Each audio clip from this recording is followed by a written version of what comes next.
വേണ്ടത്. അപ്പൊ നമ്മള് ഡിസംബർ 29-ാം തീയതി നമ്മളെ മക്കളെ പോലും പറയും, എന്റെ അടിമമാര് പറയും, അത് നമ്മളെ മക്കളാണ്. ആ നമ്മളെ മക്കളെ ഇൻഷാ അല്ലാഹ് നമ്മള് അതിമനോഹരമായിട്ട് പുതിയാപ്പിളമാരെ ഏൽപ്പിക്കാൻ. അതിന്റെ മുമ്പ് ഇങ്ങനെ 20 കുട്ടികൾ ഉണ്ടോ ഇല്ലെന്ന് അറിയണ്ടേ? എന്റെ അടിമമാരൊക്കെ ഒരു ചിരിച്ചാണെങ്കിലും ഹൃദയത്തിലുണ്ടാവും, പഠിച്ചോനെ കുട്ടികളുണ്ടോ?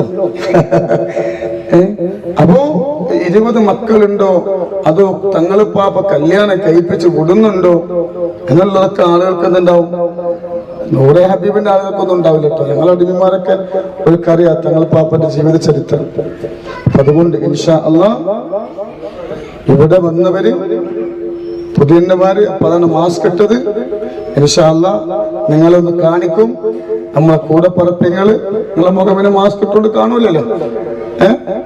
ഇൻഷാ അല്ലാഹ് അല്ലാഹു സുബ്ഹാനഹു വ തആല സന്തോഷവും സമാധാനം അല്ലാഹു നൽകട്ടെ. അതല്ലെങ്കിൽ ഇപ്പൊ നിങ്ങൾക്ക് ജീവിതം അല്ലേ ഒരുപാട് പ്രയാസങ്ങളുണ്ട് അല്ലേ. 5 പവൻ കിട്ടണേ ഇപ്പൊ എത്ര ഉറുപ്പ്യ വേണം?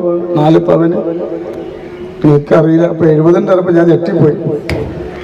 ഇത്രയൊക്കെ ഉണ്ടല്ലേ? കെട്ടിക്കപ്പോ എത്ര ചെലവ് വരും? സുമാറ് 4 പവനാണെങ്കിൽ 3 ലക്ഷം ഉറുപ്പിനെ തീരും ഒരാൾക്ക്. 2,80,000 സ്വർണത്തിന് വേണ്ടി വരില്ല. 2 ലക്ഷം എത്ര നിങ്ങൾ പേടിച്ചല്ല. അള്ളാഹു തരാള സമ്പത്തിന്റെ അക്കയിൽ അള്ളാഹു നൽകട്ടെ. അതൊന്നും പേടിയില്ല.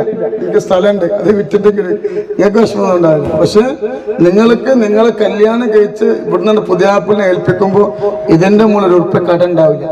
അന്ന് വരുന്ന പുതിയ ഭക്ഷണം പോലും നമ്മൾ എന്ത് അഡ്വാൻസ് ആയിട്ട് നമ്മൾ ചെയ്യും. അതുകൊണ്ട് അള്ളാഹു ബറക്കത്ത് നൽകട്ടെ, വിഷമങ്ങൾ അള്ളാഹു മാറ്റി തരട്ടെ. അപ്പൊ ഇൻഷാ അല്ലാഹ് നമ്മൾ പറഞ്ഞതുപോലെ ഇനി ഒരു ദിവസങ്ങൾ വിളിക്കും. അന്ന് കുറച്ച് നേരത്തെ വരണം. മനസ്സിലായോ? അന്ന് എല്ലാ പുതിയണ്ണുമാണ്. അന്ന് നിങ്ങൾക്ക് ചില ഡ്രസ്സ്, അന്ന് ഇവർക്ക് ഡ്രസ്സ് എടുക്കാൻ പോവാം അല്ലേ? അന്ന് നിങ്ങൾക്ക് ഡ്രസ്സ് എടുക്കാൻ പോകാം. കല്യാണം